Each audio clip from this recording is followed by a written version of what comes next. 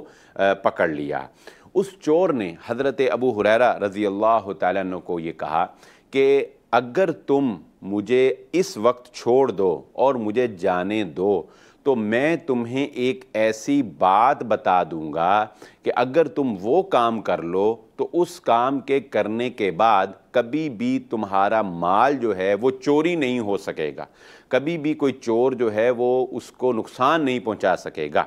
حضرت ابو ہریرہ رضی اللہ تعالیٰ عنہ نے اسے کہا کہ ٹھیک ہے تم بتاؤ، تو اس نے بتایا